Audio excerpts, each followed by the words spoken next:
غرباء غرباء غرباء غرباء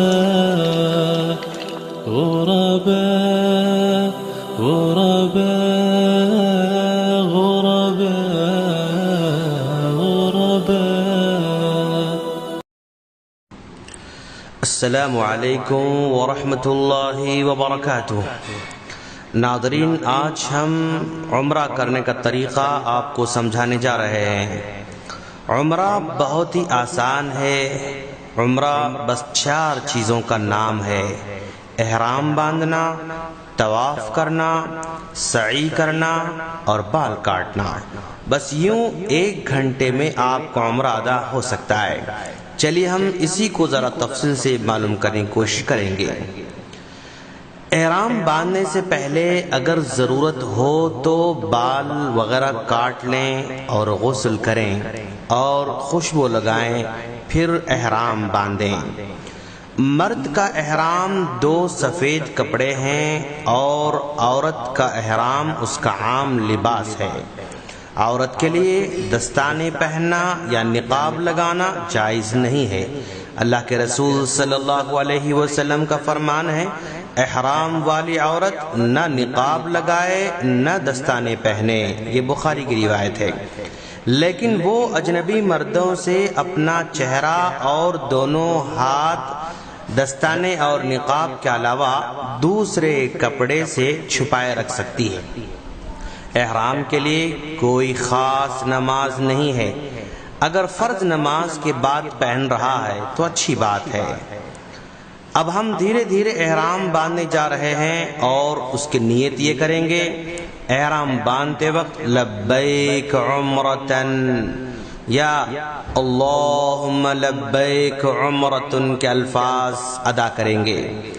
اور اگر خوف لاحق ہو یا عورتوں کے لیے ایام مخصوصہ شروع ہونے کا اندیشہ ہو تو نیت کے ساتھ یہ دعا بھی پڑھ لیں: فَإِنْ حَبَسَنِي حَابِسٌ فَمَحِلِّي حَيْثُ حَبَسْتَنِي. اگر کسی عارضے نے مجھے روک لیا تو میری نیت وہاں تک ہی ہے جہاں اس نے روک لیا. احرام باندھنے کے بعد تلبیہ پکارنا یعنی لبیک اللہم لبیک لا شریک لک لبیک ان الحمد والنعمت لک والملک لا شریک لک، جس کے معنی آتے ہیں: میں حاضر ہوں اے اللہ، میں حاضر ہوں، میں حاضر ہوں، تیرا کوئی شریک نہیں ہے، یقیناً سب تعریف تیرے ہی لیے ہے، ساری نعمتیں تیری ہی ہیں اور ساری بادشاہت بھی تیری ہی ہے، تیرا کوئی شریک نہیں. اس طرح کا تلبیہ کہنا مسنون ہے.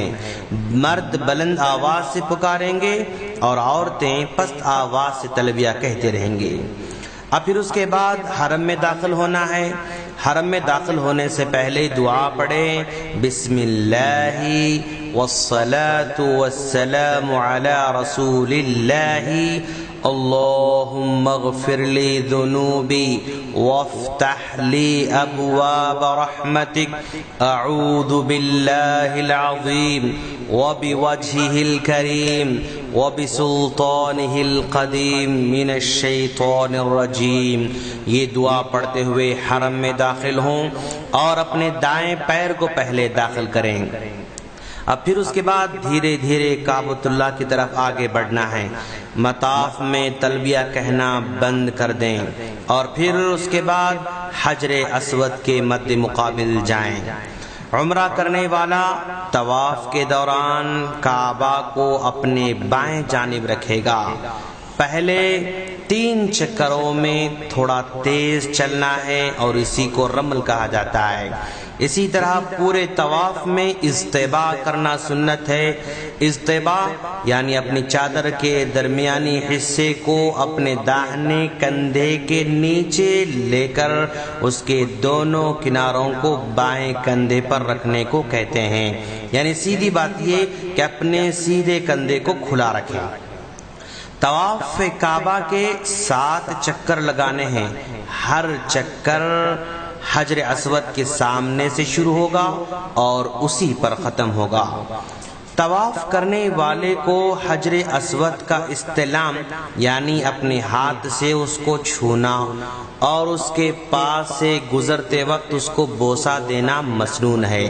اگر بوسہ نہ دے سکے تو اپنے ہاتھ سے اس کو چھوئے اور اپنے ہاتھ کو بوسہ دے سکتا ہے، اور اگر یہ بھی ممکن نہ ہو تو کسی چیز سے جو اس کے پاس ہو جیسے چھڑی وغیرہ سے اس کو چھو سکتا ہے، لیکن اس چیز کو بوسہ نہ دے۔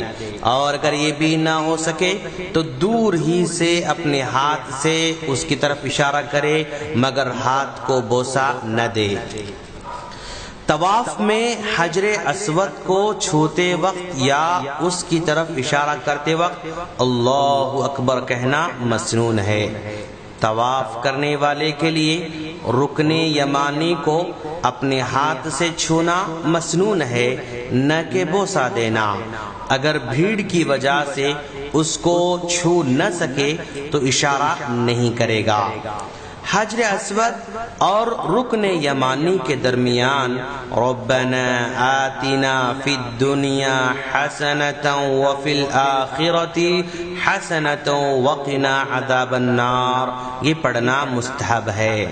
طواف کے ہر چکر کے لیے کوئی خاص ذکر یا دعا ثابت نہیں ہے، بلکہ دوران طواف قرآن پڑھنا یا اللہ کے نبی سے وارد شدہ دعاؤں میں سے کوئی دعا کرنا جائز ہے۔ اور اگر حالت طواف میں فرض نماز کھڑی ہو جائے تو وہ نمازیوں کے ساتھ نماز پڑھے گا، پھر اپنا بقیہ طواف پورا کرے گا۔ عمرہ کرنے والا جب طواف سے فارغ ہو جائے تو اجتباء ختم کر دے گا، یعنی جو کندھا کھلا تھا اس کندھے پر بھی احرام اوڑھ لے گا۔ اب طواف سے فارغ ہونے کے بعد مقام ابراہیم کے پاس جانا ہے۔ طواف کے بعد مقام ابراہیم کے پیچھے 2 رکعت نماز پڑھنا مستحب ہے۔ پہلی رکعت میں سورۃ الفاتحہ کے بعد سورہ کافرون اور دوسری رکعت میں سورہ اخلاص پڑھے گا۔ مقام ابراہیم کے پاس نماز کے لیے جاتے ہوئے اللہ کا فرمان واتخذوا من مقام ابراہیم مصلی، یہ پڑھنا مسنون ہے۔ اگر بھیڑ کی وجہ سے مقام ابراہیم کے پیچھے 2 رکعت پڑھنا ممکن نہ ہو تو مسجد کے کسی بھی دوسرے حصے میں پڑھ لے سکتا ہے۔ 2 رکعت نماز سے فراغت کے بعد آب زمزم پینا مستحب ہے۔ اب پھر اس کے بعد سعی کا مرحلہ شروع ہونے جا رہا ہے۔ سعی صفا اور مروہ کے درمیان 7 چکر لگانے کا نام ہے۔ صفا سے شروع کرے گا اور مروہ پر ختم کرے گا۔ پہلے چکر میں صفا کے قریب ہوتے وقت اللہ کا یہ فرمان ان الصفا والمروة من شعائر الله فمن حج البيت او اعتمر فلا جناح عليه ان يطوف بهما ومن تطوع خيرا فإن الله شاكر عليم، یہ آیت پڑھے۔ پھر اس کے بعد ابدأ بما بدأ اللہ کا کہنا بھی مسنون ہے، اور یہ صرف سعی کے پہلے چکر میں کہے گا۔ صفا پر اتنا چڑھنا مستحب ہے کہ کعبہ کو دیکھ لے اور اپنے دونوں ہاتھ یہ دعا پڑھتے ہوئے اٹھا سکتا ہے اللہ اکبر اللہ اکبر اللہ اکبر۔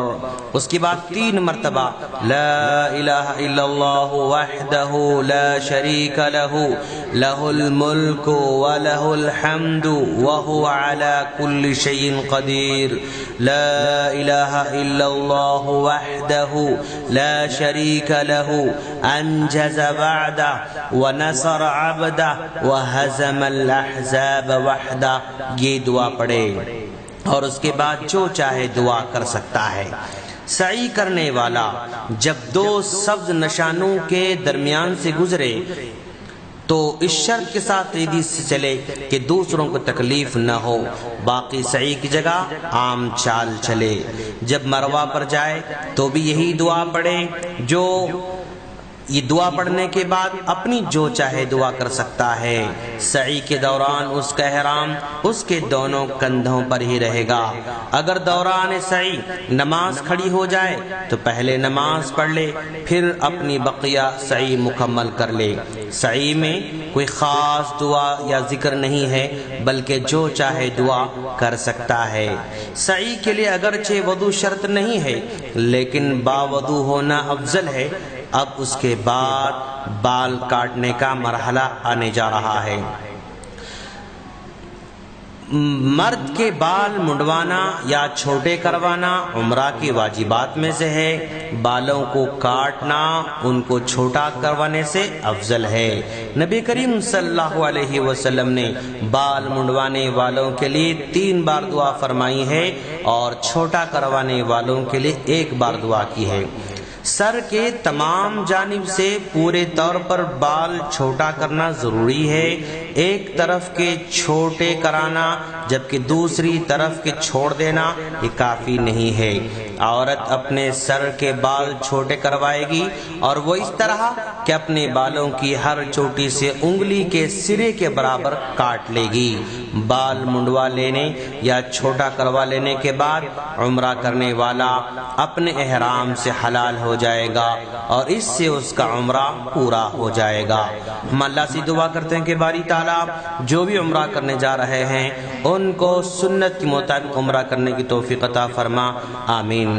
ناظرین، آپ جب بھی عمرہ کرنے جائیں گے تو ہمیں اپنی دعاؤں میں ضرور یاد رکھنا اور ہماری خیر کی ضرور دعائیں کرتے رہنا۔